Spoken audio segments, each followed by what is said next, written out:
e compartilhar a minha tela.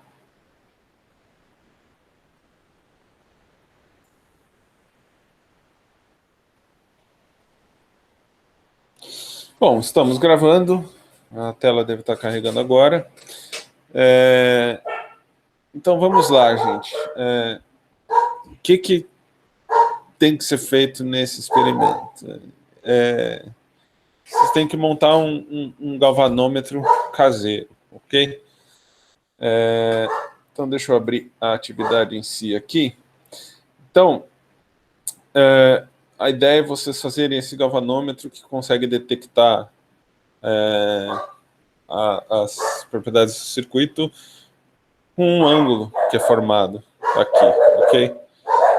Desculpa os cachorrinhos, gente, que estão incomodando um pouquinho hoje. Então, basicamente, ele causa você tem uma corrente no seu circuito, ela causa uma deflexão aqui nesse seu mostrador, que no fim das contas vai ser esse aqui que vocês vão estar vendo numa folha de papel ou qualquer coisa aqui que vocês colocarem para ter um contraste, né, entre essa varetinha metálica e o ponto de equilíbrio dela. Muita gente começou a me questionar a partir da questão 3, ok? O que a questão pede? Usando as dimensões da mina de grafite e da tensão da bateria, quais são os valores de IG e o campo magnético B que foram obtidos? Então, para a gente saber o IG, a gente tem que ter aqui o C, que é essa constante de calibração do galvanômetro. Até nos vídeos, deixa eu ver se eu separei aqui exatamente o momento. Bom, aqui no vídeo a gente vê que esse C, ele é dado, na verdade, por constante de mola dividido pelo momento de dipolo magnético do nosso ímã, vezes o μ0, vezes o número de voltas da espira. Digamos que você pode até obter esse momento de dipolo do seu ímã, fazendo as medições, né, que nem foi feito no laboratório passado, mas a gente já vê que é uma coisa que não é fácil de medir. Em vários dá errado, né, por conta das precisões e não ter um ambiente isolado, tudo mais. E tem que medir a constante de mola, também da mola, que é algo que, bom, já foi feito em fenômenos mecânicos, né? Isso você mede constante de mola. Só que é muita coisa, né? Então, e com fontes de erro diversas, eu diria assim. Então, daria para medir sim essa constante de mola, mas eu acho que não é o caso aqui. E cada um vai ter uma mola diferente, então é complicado. Então, o que dá para fazer? Aqui. Esse experimento tem que ser feito ao contrário, basicamente. O que você vai fazer, a primeira coisa, é isso aqui. Então, você vai ter que ir lá e pegar os valores de 1 sobre alfa, né, já deixar dessa maneira linearizada, obter o A e o B. Então, você consegue, aqui nesse caso, você sabe qual que é a resistividade do grafite natural, né? A voltagem da sua pilha, né? A diferença potencial que ela está fornecendo, a área de seção transversal do grafite, seção transversal, desculpa. Então aqui você obtém o C, e aqui o C você já sabe, então, né? E aí você obtém a resistência do galvanômetro. Aí, a partir disso, bom, se você tem o C, então, deixa eu voltar aqui, trocar essa ordem. Se você tem o C, aí você consegue determinar o IG fácil, né? Em função do alfa. Ok. Então, aí você pode responder essa questão. E o B, campo magnético, você pode aplicar. Então, aqui que você vai ter a corrente, agora, né? Que está passando pelo sistema, pelo galvanômetro, que é o IG. Você sabe o número de voltas, você tem μ0. Então, a densidade de voltas aqui é voltas pelo comprimento. Mas aí, bom, você montou, você sabe isso, né? Então, aí dá para responder essa questão 3, aí você também consegue... essa aqui é só uma demonstração, né? E depois você vai para a questão 5, que também você consegue... aí você resolve tudo, ok? Aí depois você apresenta o gráfico, aí mostra o ajuste linear. Eu acho que ele queria que fizesse de uma maneira diferente. Talvez, sabendo a constante de mola e sabendo o momento de polo do seu ímã, aí seria viável você fazer isso. Se não, eu acho chato ter que... porque é um experimento separado. Se medir a constante de mola é uma coisa. Não é tão complicado, mas é uma coisa a mais que tem que fazer.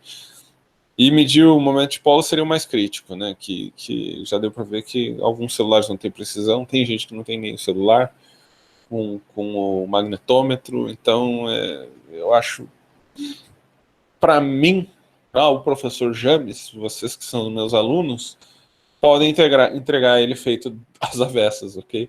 Então você já disse que obteve o C com o ajuste linear e vai fazendo assim, ok? Então você faz o ajuste linear e vai apresentando os dados. O C que foi obtido lá na questão 6 do ajuste linear, então dá isso aqui. Mais ou menos por aí, ok, gente? Então, isso foi o que eu consegui entender desse experimento. Ele tá bem chato mesmo, assim, ok, gente? Então, vão com calma, mas aí, se você não é da minha turma e está assistindo a aula também, aí você tem que ver com o seu professor se ele tem outra interpretação disso aqui, porque realmente está muito aberto. Não sei, talvez tenha outro professor que vai querer que vocês meçam a constante de mola e o momento magnético do seu ímã. Aí fica a critério de cada um, né? Cada um tem sua liberdade de cátedra, como dizem, né? Então é isso. Mas para mim, professor James, podem fazer coisas avessas, não tem muito outra maneira, assim, prática de se fazer isso, ok? E aí teve alguém que perguntou sobre essa questão 8 também. Mas o que eu derivo, né? D alfa por DI. Isso é bem simples, na verdade, porque daí você vem lá nessa mesma expressão aqui. Então você isola o alfa, você fica com IG sobre C. E aí você deriva isso aqui. Então deixa eu pegar um slide aqui, que eu acho que fica mais fácil de eu mostrar para vocês. Depois, isso aqui é da nossa aula, mas depois eu apago. Só para mostrar rapidinho, mas fica é uma derivada bem boba, ok? Então, isso aqui vai ficar... Você tem lá IG igual... Opa, deixa, esse IG ficou meio pernudo. Então, IG igual ao nosso C alfa. Então, o alfa é igual a IG sobre C. Então, D alfa DI é igual a 1 sobre C, ok? Porque eu derivei isso aqui em relação à corrente, e a gente só tem um termo de corrente, então a derivada do alfa em relação à corrente é 1 sobre a constante de calibração do galvanômetro. Deixa eu ver, Vinícius. Professor, o 1 sobre ângulo é para ser em graus ou radianos? 1 sobre ângulo? Onde 1 sobre ângulo? Mas, bom, em geral você vai ter que usar radianos. Na linearização. Deixa eu abrir aqui de novo. Sim, aí você tem que trabalhar com radianos, ok? Deixa eu ver, cadê? Isso aqui é 1 sobre radianos. Faz com ângulo aqui? Faz com graus, você diz? Graus. Deixa eu ver aqui no vídeo dele. Alfa em graus. Ele fez em graus. E centímetros. Sim, talvez ele só tenha colocado isso aqui digamos assim, sem ser muito cuidado. Tá em centímetros também, porque daí você já vai ver que a unidade vai ficar... Eu faria com radianos, ok? E metros, não centímetros. A gente está tudo no sistema internacional. Em radianos você fez e pareceu exponencial.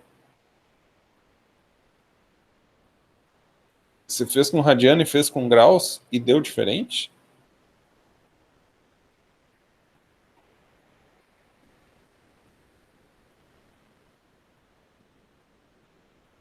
Se quiser, pode abrir o microfone, Vinícius. Oi. Tá me escutando? Tô, pode falar. Eu fiz só com radianos, para ser sincero. No que eu coloquei nesse My Curve Fit, ele já apareceu uma curva exponencial. Ah, ok, entendi. É que, a priori, se é graus ou radianos, a forma da curva não é para mudar. Afinal, você só está multiplicando por um fator fixo, né? Mas se você olhar aqui o que o professor fez, ó, ele não está muito linear também. Se você, dependendo do que for ver, ele vai parecer uma exponencial, isso aqui também. Na verdade, uma exponencial, acho que até fitaria melhor isso aqui. Então, obviamente, você tem um monte de erro associado, né? Então, mesmo que se ele estiver aparecendo uma exponencial, vai lá e faz seu ajuste linear em cima disso mesmo. Tudo bem. E quando eu fui fazer o ajuste, por causa da incerteza, que, tipo, quanto maior vai ser a distância, maior vai ser a incerteza do ângulo, mais ou menos. Que Sim. vai ser 1 sobre o negócio ao quadrado, o ângulo ao quadrado. Também a reta, ela deu bem diferente dessa reta. Porque ela meio que estava bem próxima dos primeiros pontos. Quanto Ok. maior a distância, tipo, ele ia meio que ficando mais distante a reta. Sim. Então, o ponto é que se a gente voltar aqui neste vídeo, veja que aqui foi feita uma aproximação, né? Deixa eu voltar um pouquinho. Então, desculpem o barulho dos cachorros, gente. Hoje tá... Então, você vê que aqui a gente tem K alfa, mim 0, N cosseno de alfa. Aí ele faz uma aproximação para chegar nisso aqui, e se livrar do cosseno de alfa. Porque ele diz que alfa é muito pequeno. E quando alfa é muito pequeno, o cosseno de alfa é 1. Então, no fim das contas, essa nossa equação vale para alfa pequeno. Então, só se estiver lá embaixo, pertinho, sabe? E já dá para ver aqui que tem valores que estão sendo colocados que são grandes, né? Que ele colocou em graus, alfa na menos 1. Aqui, pegar o valor de alfa na menos 1 de cabeça é meio difícil. Mas são ângulos que não são pequenos, então a gente está fugindo da aproximação, de fato. Eu diria que até 5 graus a gente pode confiar assim, nessa aproximação, só que a gente não tem essa resolução também, né?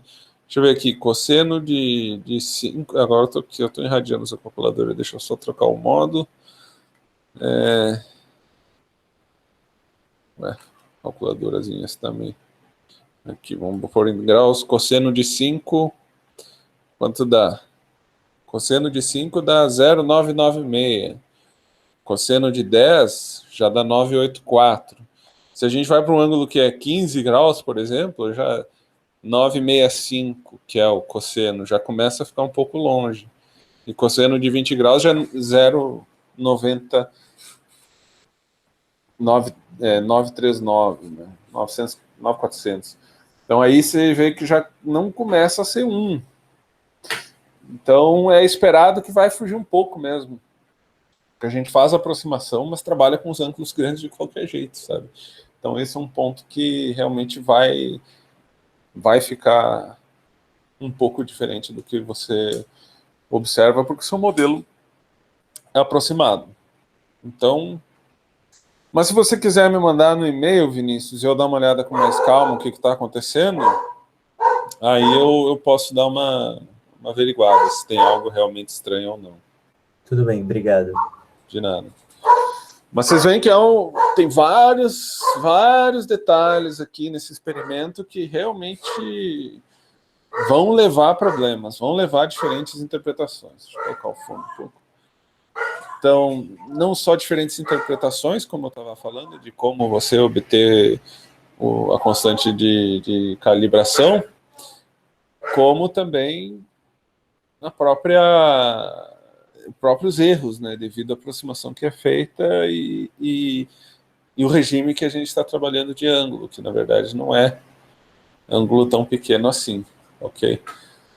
Então, o ideal seria que fossem vários ângulos pequenos, ok? Mas aí como é que a gente vai medir 1, 2, 3, 4 graus? A gente não tem tanto controle da nossa fonte, afinal é uma bateria, aí você tem que ficar mudando a resistência, mas você está fazendo isso em casa, então não é a situação ideal de fato, né? Então, o que eu me lembro foram essas questões. Então, essa aqui, imagino que a 8 seja fácil, só derivar em relação aí aquela expressão que você já tinha para IG, lá isolando alfa. E tem mais questões, gente, sobre o laboratório?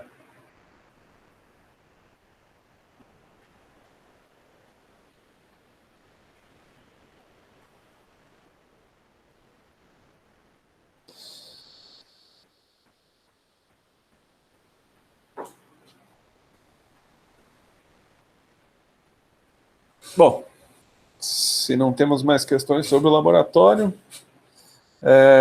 eu imagino que vão surgir mais dúvidas. Pode falar, Juliana.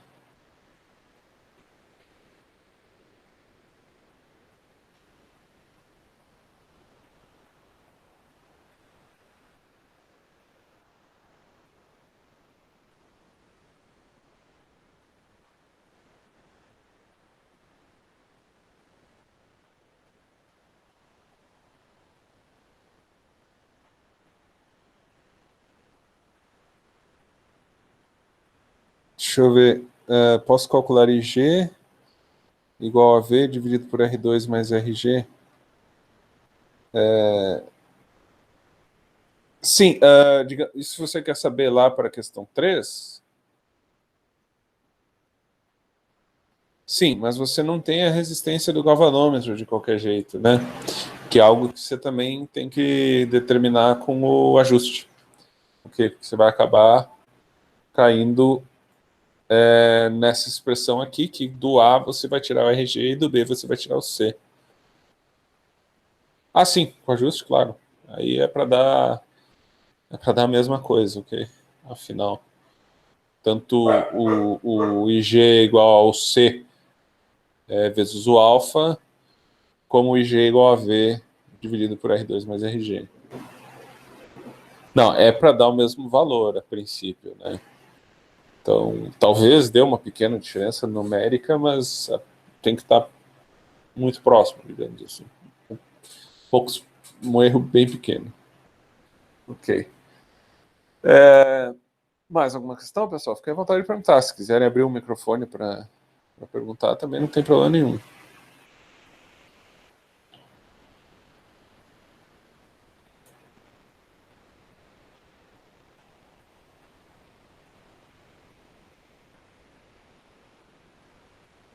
Bom, de qualquer maneira, se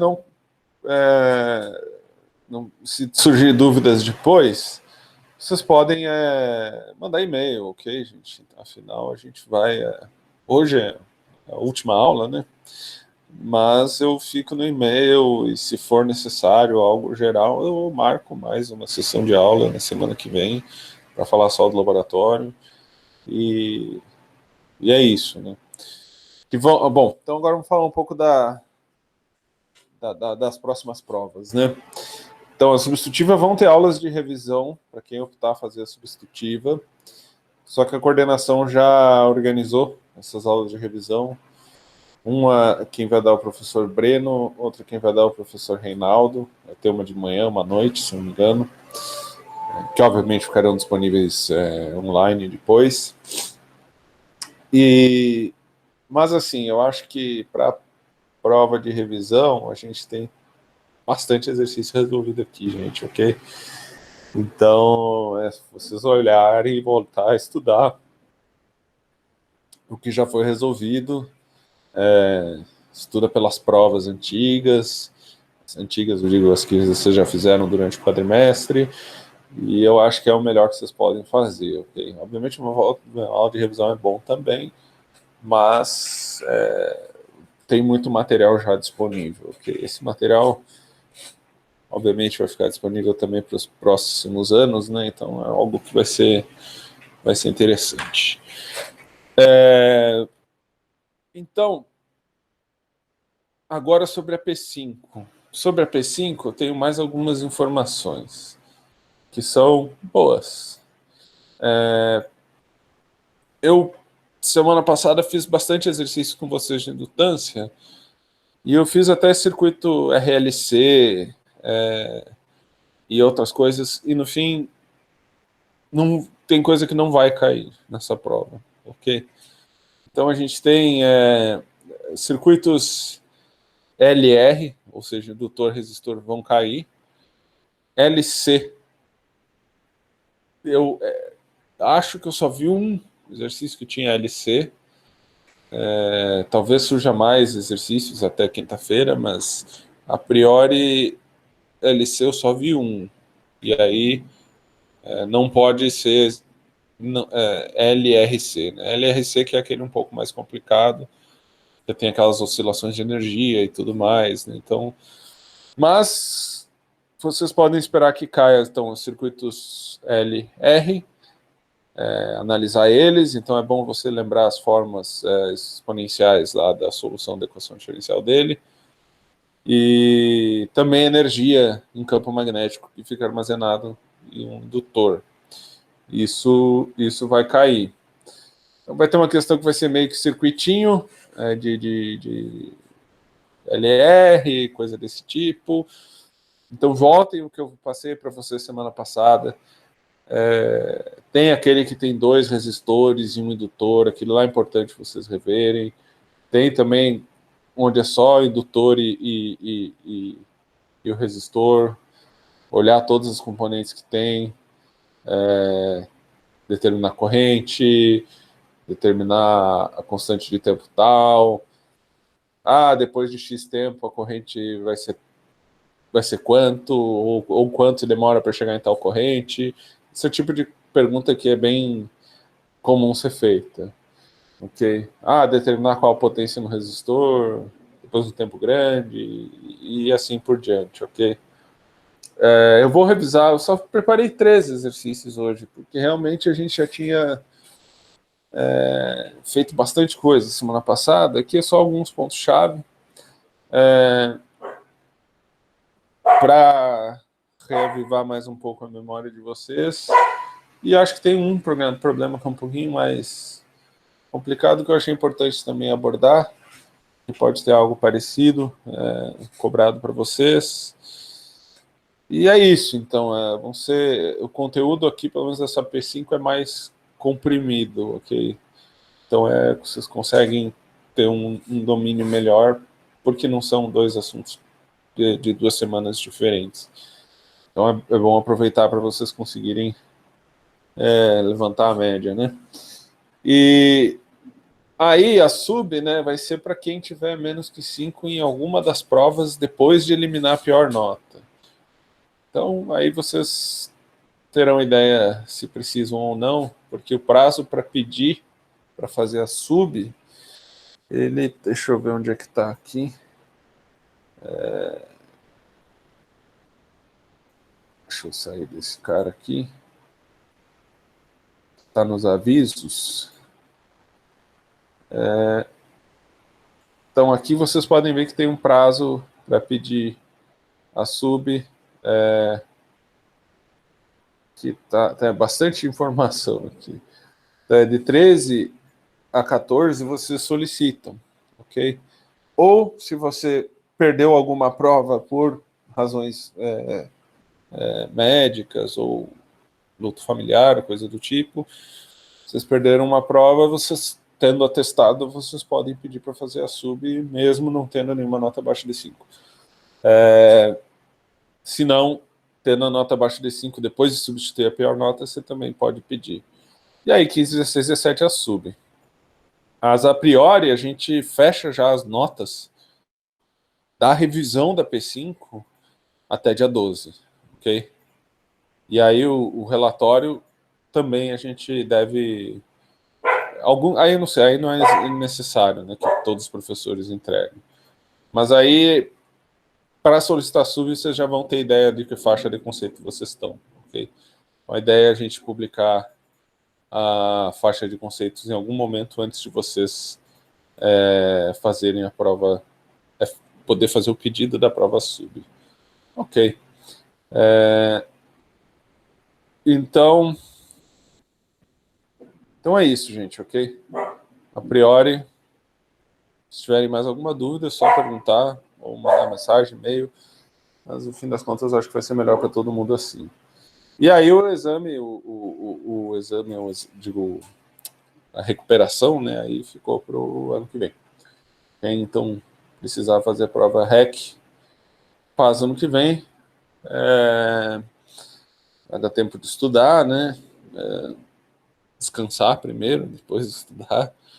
Aí tentar correr atrás. Mas o melhor é que vocês já consigam garantir sem REC, né, gente? Então, mãos à obra aí, tentar ir bem nessa P5 e se precisar, façam a sub e aí se livrem logo dessa disciplina. Bom, então vamos aqui aos nossos exercícios, como de costume. Vamos começar pelo Stairway, capítulo 32, exercício 21, da sexta edição em inglês, como eu sempre tenho pego os exercícios, ok? Ótimo.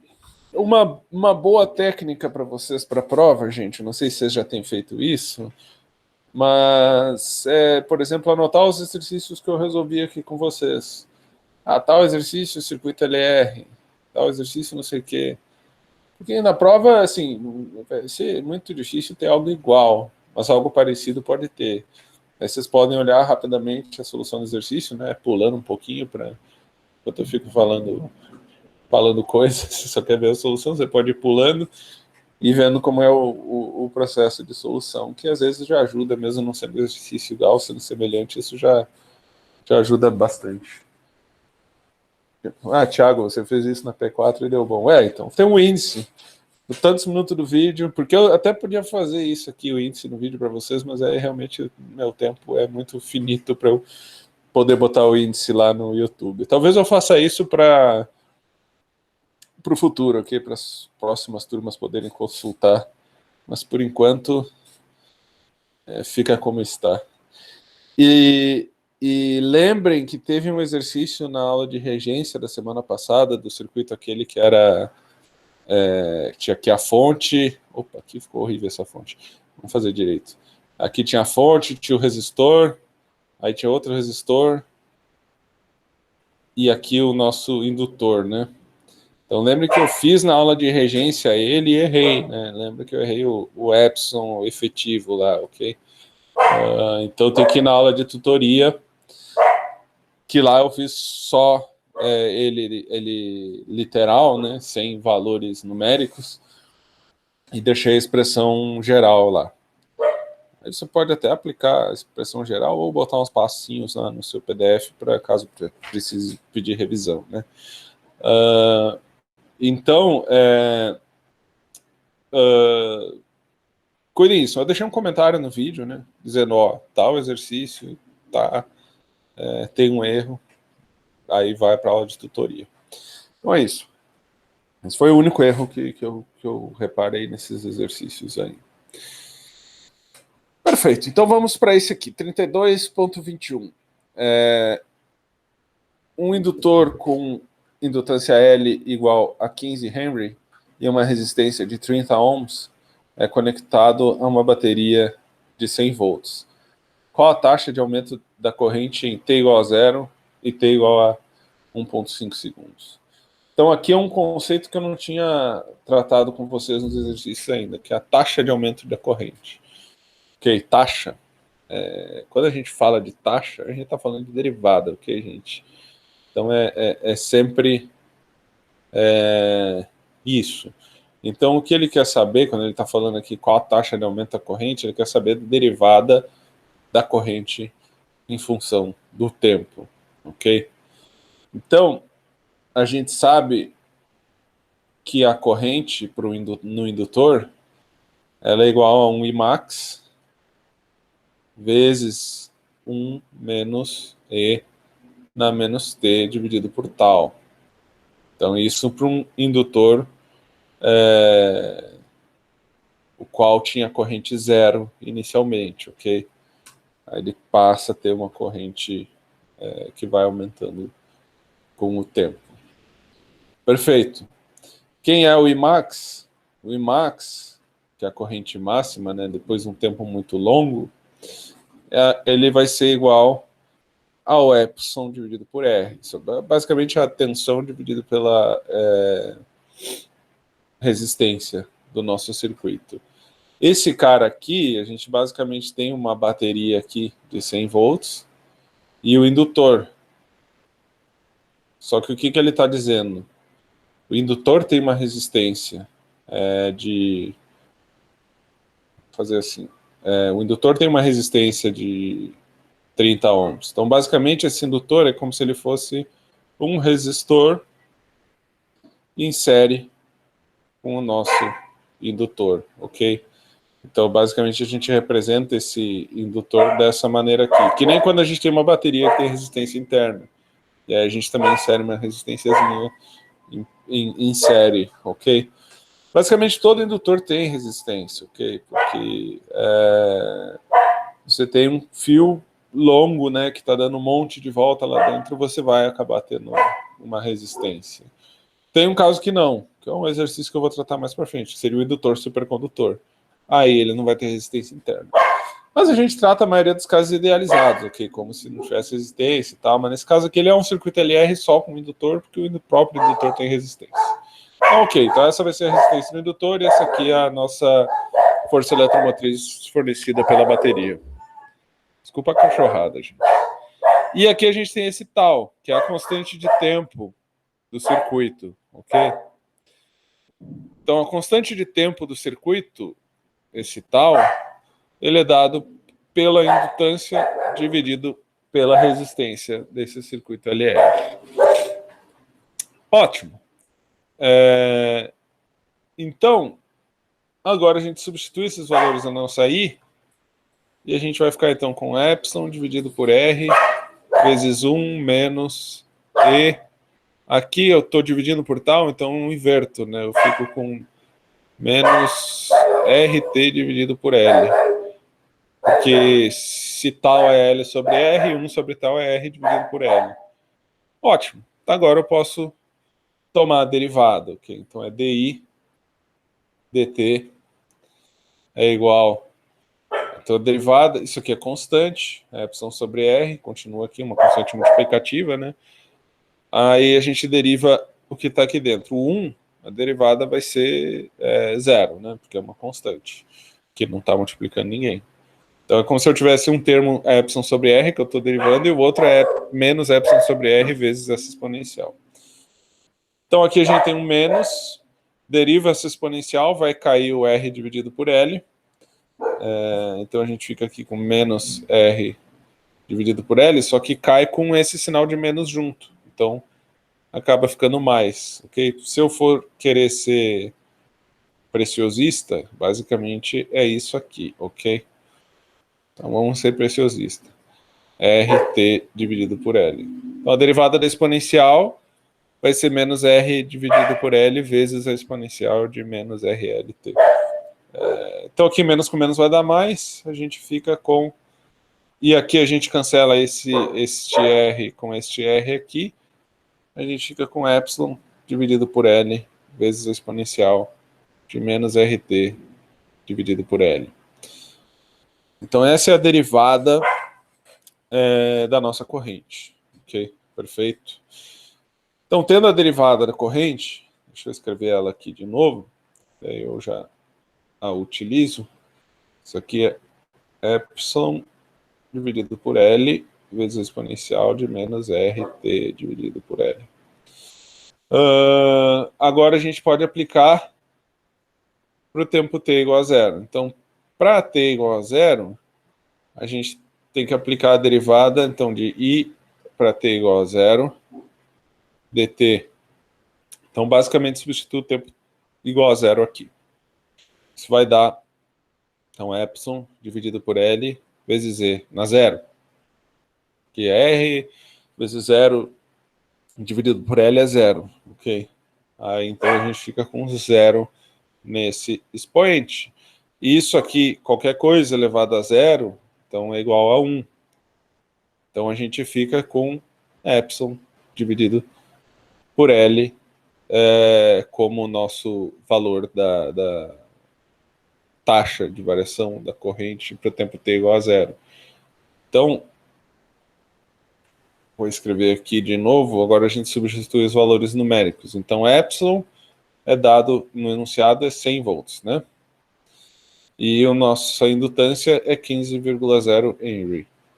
Então, a gente fica com 6,67 ampere por segundo de taxa de variação da nossa corrente. Então, a cada segundo aumenta 6,67 ampere a nossa corrente. Agora, na letra B, então essa aqui foi a letra A, na letra B ele pede para tempo t igual a 1,50 segundos. Então é exatamente o mesmo processo, só que agora a gente coloca t igual a 1,50 segundos dt.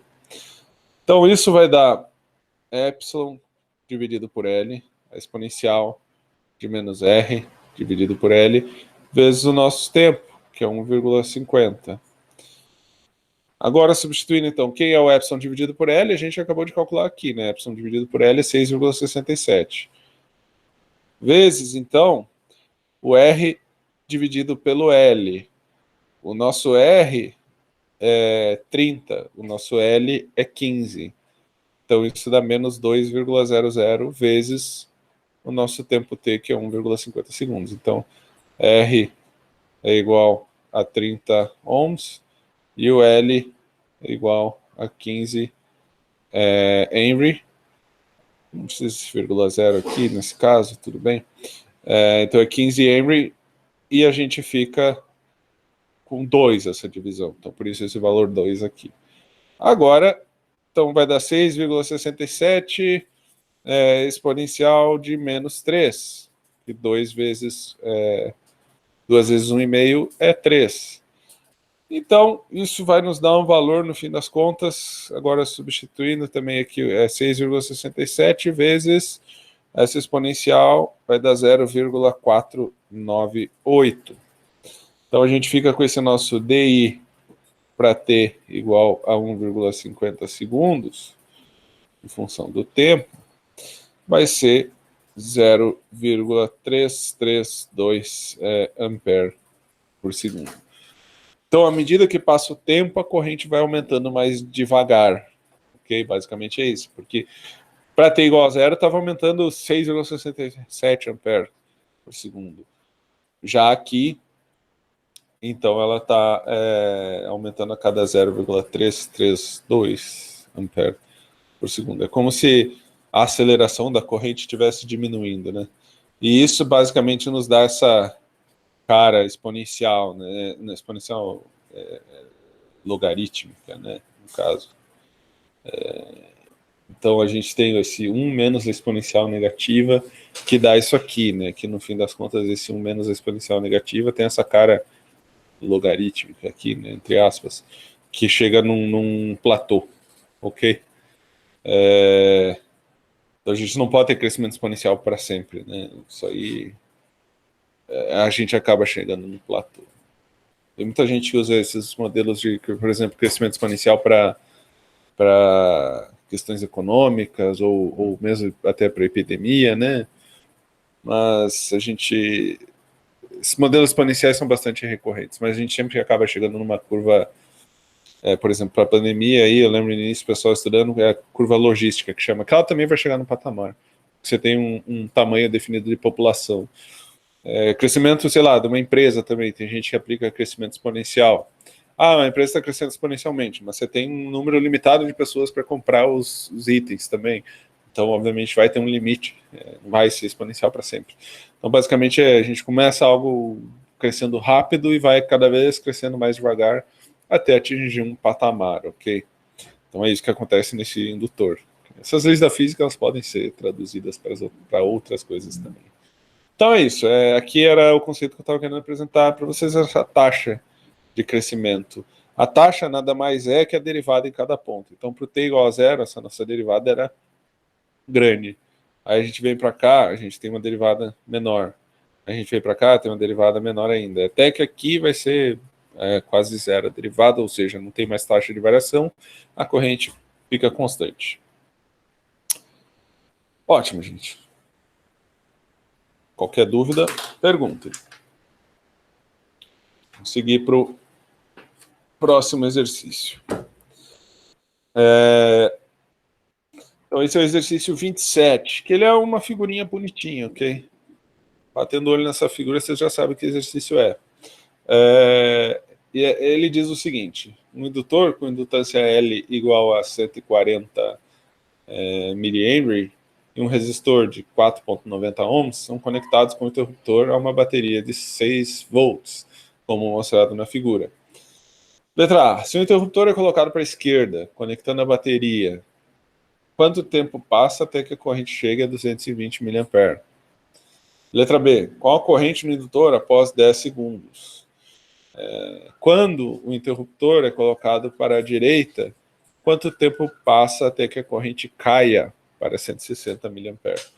Então aqui eu também vou fazer esse decaimento da corrente, foi algo que eu não fiz ainda com vocês, ok? A parte A e B são tranquilas. Então, algo que já foi visto, digamos. Então a parte A, a gente está com o circuito ligado aqui. Então a gente só tem essa malha aqui, ok? Então a gente tem a fonte de força eletromotriz, o indutor e o resistor. Perfeito. Então, isso a gente já sabe resolver. E o que ele pede na letra A é quanto tempo vai demorar o tempo para que chegue a uma corrente de 220 miliampere. Então, mili é 10 a menos 3. Já escrevo o 10 a menos 3 lá para evitar erros. Então, a gente sabe como a corrente varia. A corrente é a mesma expressão que a gente escreveu ali vai dar uma chuvarada daqui a pouco. No exercício anterior. Então, Imax, 1 menos E na menos T dividido por tal. Então, a gente sabe já que Imax é igual ao epsilon dividido por R, e a gente sabe que o tal é igual ao nosso L dividido por R. Okay? Eu posso colocar os valores de fato deles aqui, então o Imax vai dar 1,22 ampere e o tal dá igual a 28,6 vezes 10 a menos 3 segundos. Então já tenho os dois valores, eu só substituo na minha equação direta aqui, sem estar me incomodando em botar termo a termo. Então isso aqui vai dar 1,22 vezes 1 menos T dividido por 28,6 vezes 10 a menos 3. Então, fazendo aquela divisão que a gente tem na fração da nossa exponencial, isso aqui é menos 34,965T. Ok? Talvez falte luz aqui, gente. Está se armando uma tempestade. Então, perfeito. Agora temos a expressão, a gente tem que descobrir para quando a corrente for igual a 220 mA, qual que vai ser o valor do tempo. Então é só substituir aqui no nosso valor da corrente, 220 vezes 10 a menos 3. Isso aqui é igual a 1,22. 1 menos E na menos 34,965T. Então, agora é álgebra, ok, gente? Fazendo então aqui 220 dividido vezes 10 a menos 3 dividido por 1,22, a gente fica com 0,0 1803. Então, isso aqui igual então, a 1 menos a exponencial de menos 34,965t. Então, passando a exponencial para a esquerda e esse 1,1803 para a direita, a gente vai ficar com então, a exponencial de menos 34,965t. Isso vai dar igual a 0,8197. Tira o logaritmo dos dois lados, a gente fica com menos 34,965t igual a menos 0,1988. Agora, então, menos que menos vai ficar mais, desculpa. Divido, então, esse 0,1988 por 34,965.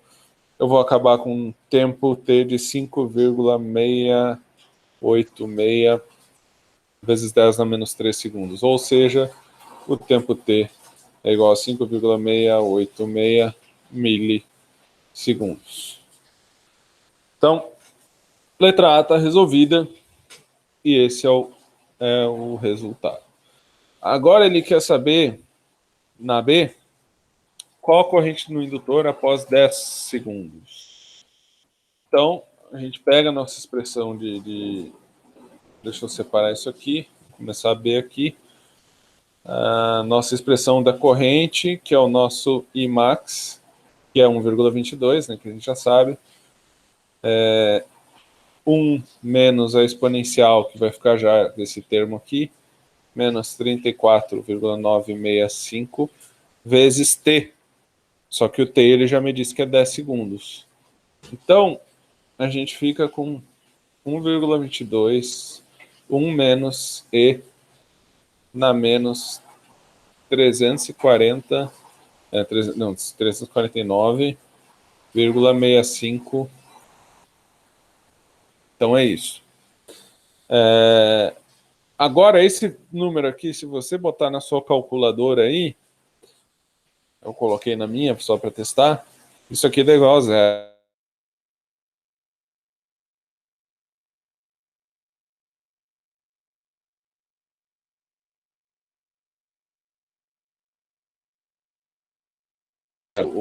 Vai ser um número muito grande, okay? Muito grande mesmo. Se já for 2, isso aí já é um valor incontável. Claro que dá para contar, né? Mas é gigantesco o número. Então dá 0. Então, basicamente, essa nossa corrente ela fica igual, então, a 1,22 ampere. Então, para esse circuito aqui, com o interruptor aqui ligado na esquerda, 10 segundos é um tempo muito longo, infinitamente longo, que já leva a nossa corrente máxima. Perfeito, gente? E na letra C, então, ele diz, quando o interruptor é colocado para a direita, quanto tempo passa até que a corrente caia para 160 mA? Então, ótimo. Agora, então, esse nosso conector foi para cá. A gente não tem mais fonte. O que vai acontecer? A energia desse sistema vai começar a ser dissipada, porque a gente tem uma resistência. E a gente tem uma energia inicialmente armazenada aqui no campo magnético do nosso indutor. Mas eu sei já, para um indutor, nesse caso, que ele começa com um valor de corrente que vai ser a corrente máxima, e ele decai a corrente agora desta maneira aqui. Então você só multiplica pela exponencial, sem aquele termo 1 na frente, né? 1 menos.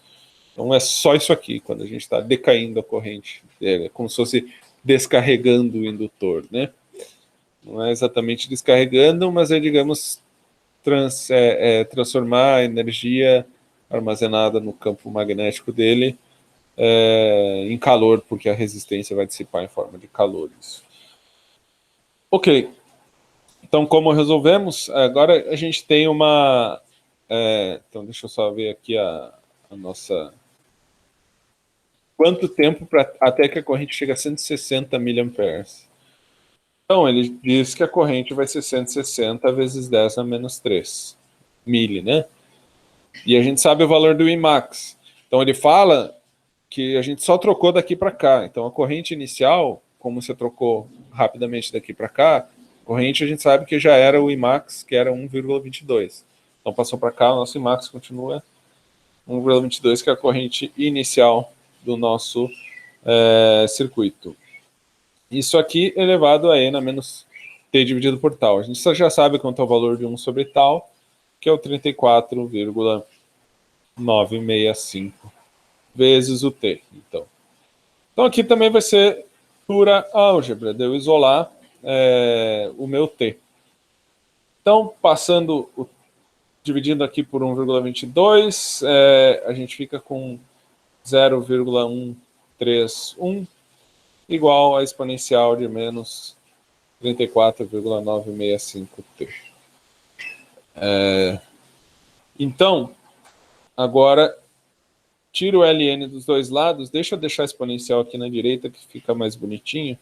Então, 39,965T. Isso aqui é igual a ln de 0,131.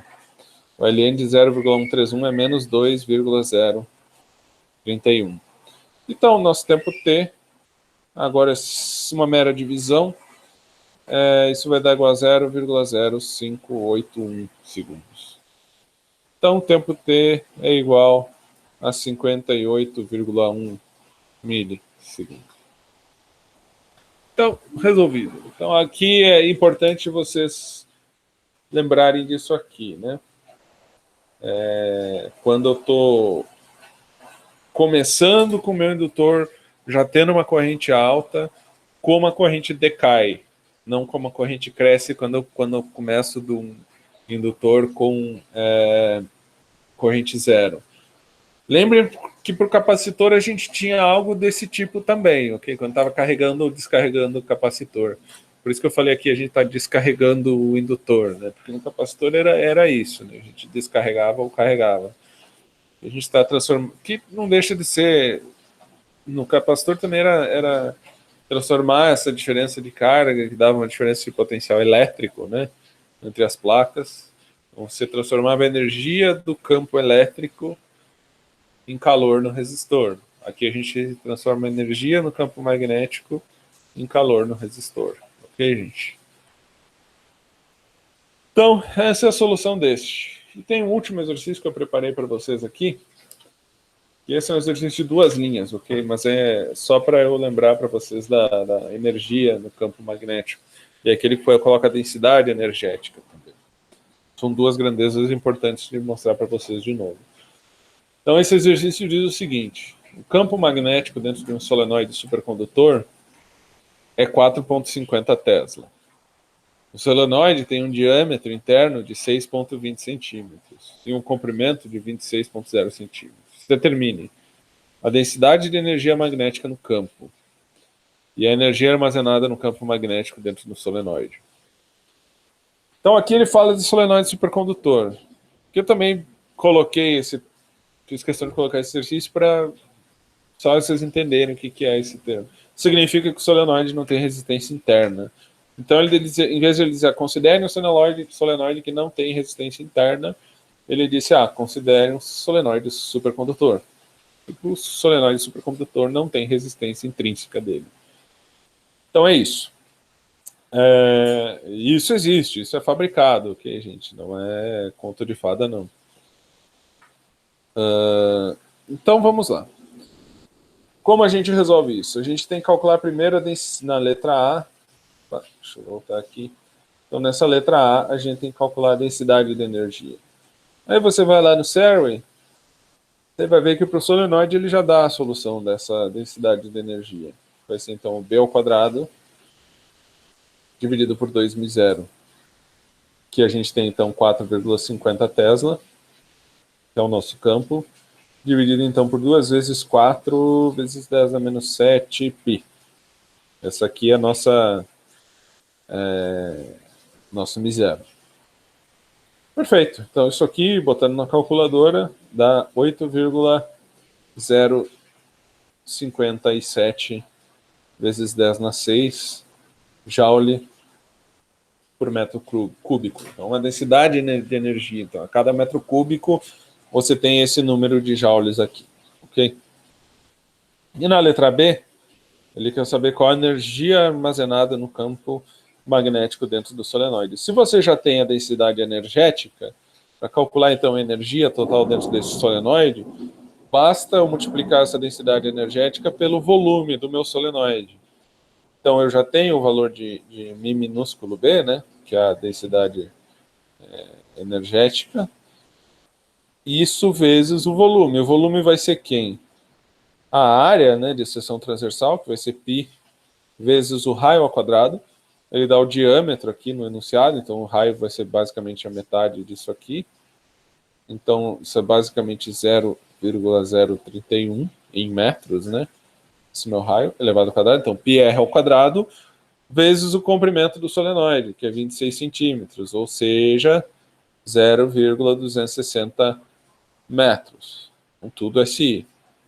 Multiplicando todos esses números aqui, elevando o raio ao quadrado, a gente vai ficar com 6,32 vezes 10 na 3 joule. Okay? Ou seja, IB é igual a 6,32 quilojoules.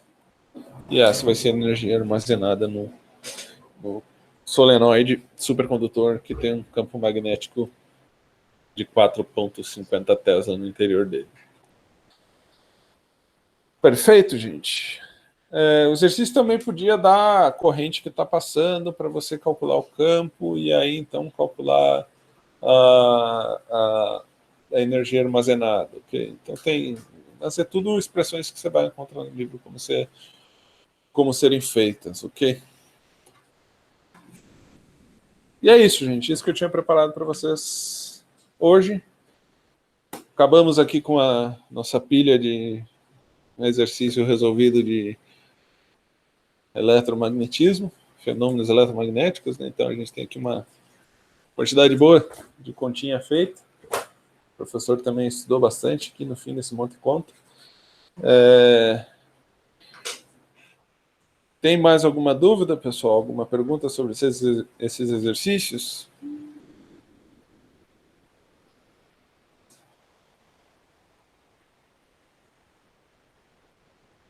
Quinta não tem aula, Beatriz. Agora, hoje é a última aula. Não tem mais o que fazermos agora. Vocês podem me mandar dúvidas, ok? E por e-mail, mensagem, eu respondo. Agora tá piscando a luz aqui, gente. Acho que a internet é capaz de ir pro saco daqui a pouco.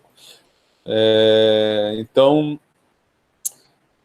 não teremos mais aula quinta. Estão encerradas essas aulas agora. Essa aula era opcional, inclusive, pelo que vocês viram no último aviso, que teve gente que usou ela para passar o conteúdo de equações de Maxwell. Eu resolvi passar para vocês uma última revisãozinha. E é isso. Então, não teremos mais aulas agora. Mas, obviamente, me procurem por e-mail, por mensagem. Se for o caso, for necessário, a gente pode marcar uma outra ou aula ou só uma sessão de dúvidas com os alunos que estiverem interessados. Estou aberto a possibilidades, mas nessa quinta não tem aula.